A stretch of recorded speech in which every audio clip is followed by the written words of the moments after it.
Okay class, तो आज हम डिस्कस करने वाले हैं नोवेल ड्रग डिलीवरी सिस्टम, जो कि बी फार्मा 7th सेमेस्टर का सब्जेक्ट है, जो कि यूनिट 5th का। आज हम एक लॉन्ग इंपॉर्टेंट क्वेश्चन को डिस्कस करने वाले हैं। हमारा क्वेश्चन होने वाला है, right a note on intra यूटेरिन and applications of intra यूटेरिन devices. तो जो कि हमारा AKT यूनिवर्सिटी में 7 या फिर 10 मार्क्स में पूछा जाता है। तो इस क्वेश्चन को हम डिस्कस करने वाले हैं। क्लास हम बता दें कि यह एक लॉन्ग इंपॉर्टेंट क्वेश्चन है, जो कि बार बार PYQ क्वेश्चन पेपर में पूछा जा चुका है। तो इसको अच्छे से तैयार करके ही जाना है, जिससे कि आपका 7 या फिर 10 मार्क्स छूट ना जाए। तो हम देखते हैं इस क्वेश्चन को फुल्ली डिस्कस करते हैं इस वीडियो में।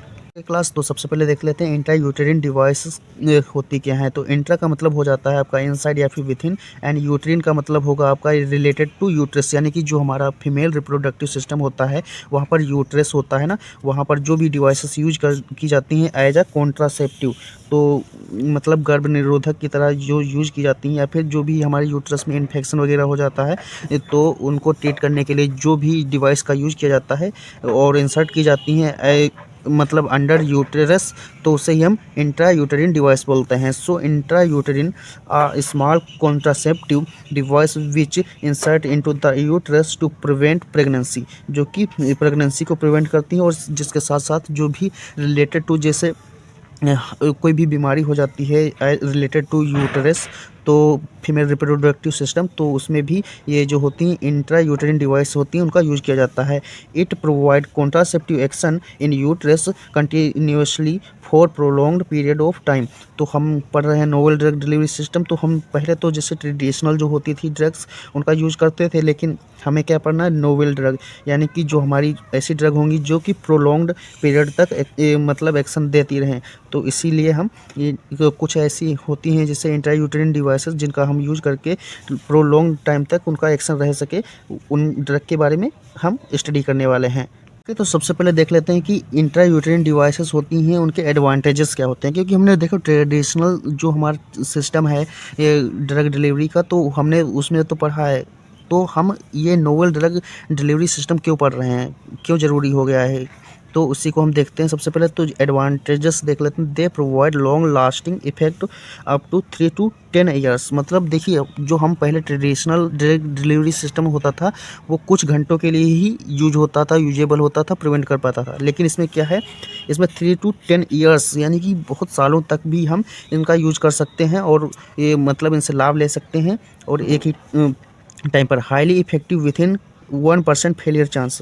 और इसके जो फेलियर के चांसेस हैं वो केवल 1% तक ही हैं, और ये हाईली इफेक्टिव होती है, मतलब अच्छे से काम भी करती हैं। They are reversible and can be removed by doctor any time. और ये रिवर्सिबल होती हैं और डॉक्टर इनको किसी भी टाइम पर रिमूव भी कर सकता है। IUD provide immediate contraception upon insertion. और ये जो IUDs होती हैं ना, वो क्या करती हैं कि इमीडिएट एक्शन देती हैं एज अ कॉन्ट्रासेप्शन, और इंसर्ट करने के तुरंत बाद ही। इट इज़ कन्वेनियंट, और ये कन्वेनियंट होती हैं। It does not cause any effect in breast milk feeding. और ये जो होती है ना, जैसे कोई ऐसा होता है कि प्रेग्नेंट होने के बाद जो फीडिंग, मतलब बच्चे को दूध वगैरह और ब्रेस्ट मिल्क फीड करती हैं, तो उनके लिए भी कोई साइड इफ़ेक्ट नहीं ज़्यादा होते हैं। तो ये इनके एडवांटेजेस हो गए इंट्रा यूटेरिन डिवाइसेस के। 10 क्लास से एडवांटेजेस तो हमने देख लिया। अब देख लेते हैं डिसएडवांटेजेस क्या होते हैं। क्योंकि किसी भी अगर कोई भी टेक्निक्स होती है या फिर कोई भी मेथड होता है, एडवांटेजेस होते हैं और उसके डिसएडवांटेजेस भी होते हैं। तो हम देख लेते हैं। सबसे पहले trend medical professional required for administration. और ये जो इंट्रा यूटेरिन डिवाइसेस होती हैं ना, इसके लिए एक ट्रेंड मेडिकल प्रोफेशनल की रिक्वायरमेंट्स होती है। सेकंड है, in the rare case IUD में make a hole in uterus during insertion.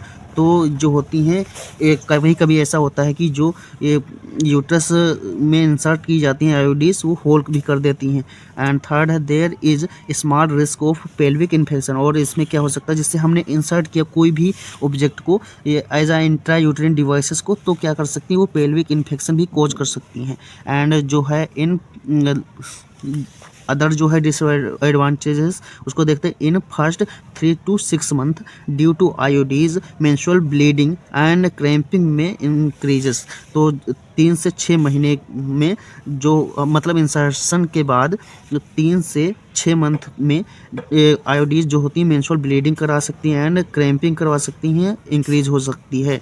And जो अदर है disadvantages, expensive up front cost, यानी कि हाईली कॉस्ट होती है, क्योंकि ये जो आयोडीज होती हैं वो हाईली कॉस्टली होती हैं। नॉट सूटेबल फॉर एवरीवन, जिसके लिए सभी के लिए ये सूटेबल नहीं होती। क्लास तो सबसे पहले अब देख लेते हैं टाइप्स ऑफ इंट्रायूटेरिन डिवाइसेस। तो उनको डिफाइन कर देंगे। ये 2 टाइप की होती है मोस्टली। एक होती है कॉपर आयोडीज, जिसे हम नॉन हार्मोनल आयोडीज बोलते हैं, एंड सेकेंड वाली जो होती है हार्मोनल आयोडीज, जिसमें प्रोजेस्टेरोन टेस्टोस्टेरोन जो भी मतलब हार्मोन्स होते हैं वो होते हैं, जो कि नॉन कॉपर आयोडीज होते हैं। तो हम क्लास बता दें कि ये जो कॉपर आयोडीज होती है ना, कॉपर एक एज अ कॉन्ट्रासेप्शन का काम करता है। तो क्या होती है, जैसे कॉपर टी आपने सुना भी होगा, उनको इंसर्ट कर दिया जाता है यूट्रस में और ये यहाँ पर इंजेक्ट कर दिया जाता है, जिससे कि जो भी स्पर्म आएंगी तो कॉपर होगा वो उसकी जो परमेबिलिटी होगी स्पर्म की उसको डिक्रीज कर देगा, जिससे कि वो उनका मतलब इन्फ्यूजन हो ही नहीं पाएगा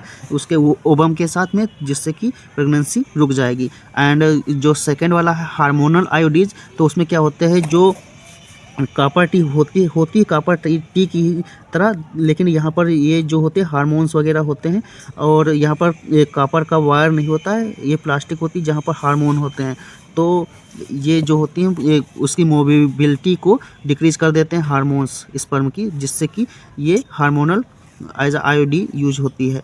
के क्लास तो कॉपर आयोडीज को हम देख लेते हैं, जिससे हम नॉन हार्मोनल आयोडीज बोलते हैं। This device contain copper metal on plastic support polyethylene plastic, जिसमें होती है in shape of T shape की होती है या फिर 7, जिससे ये 7 ऐसे होता है ना, ऐसे होती है।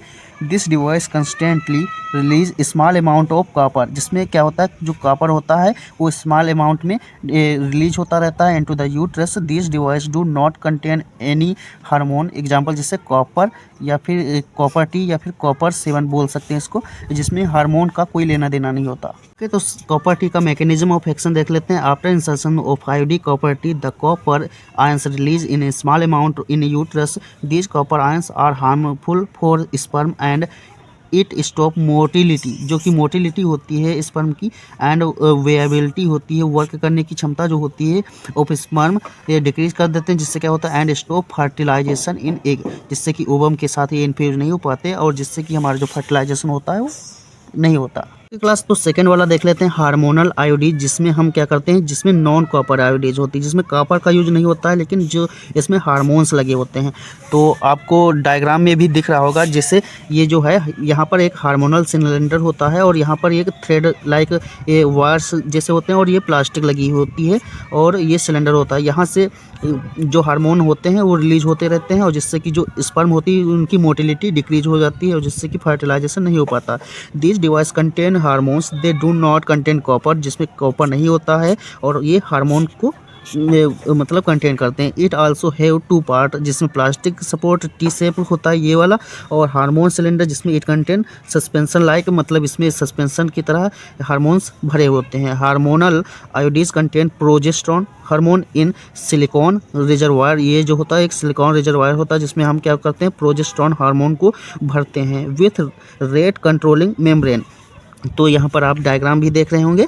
क्लास तो देख लेते हैं applications of IUDs in birth control for long lasting period, जो कि लॉन्ग इलास्टिंग पीरियड तक ये बर्थ को कंट्रोल कर सकती हैं। Progesterone IUD also reduce heavy menstrual bleeding, जो कि मेंस्ट्रुअल पीरियड के दौरान जो भी ब्लड ब्लीडिंग होती है ना, उसको प्रोजेस्टेरोन वाली जो आयोडीज होती हैं वो कम कर सकती हैं। In some cases IUDs use to treat pelvic pain, और ये पेल्विक पेन को भी ट्रीट कर सकते हैं। Progesterone IUDs also used in menopausal, यानी कि pre permanent stopping of menstrual period in womens at 45 to 50 age, यानी कि जैसे 45 से 50 साल की जो एज होती है ना, उसमें आयोडीज का अगर यूज़ करोगे ना तो ये जो मेंस्ट्रुअल पीरियड्स आने लगते हैं उसको भी स्टॉप कर सकती है और जिससे कि आपको कोई दिक्कत नहीं होगी। हार्मोन थेरेपी में भी ये यूज होती है। तो ये सारी एप्लीकेशन हो गई। तो क्लास यहाँ पर हमारा पूरा लेक्चर कंप्लीट होता है और ऐसे ही मेडिकल से रिलेटेड वीडियो के लिए हमारे चैनल को सब्सक्राइब कर लीजिए और मिलते हैं नेक्स्ट ऐसे ही इन्फॉर्मेटिव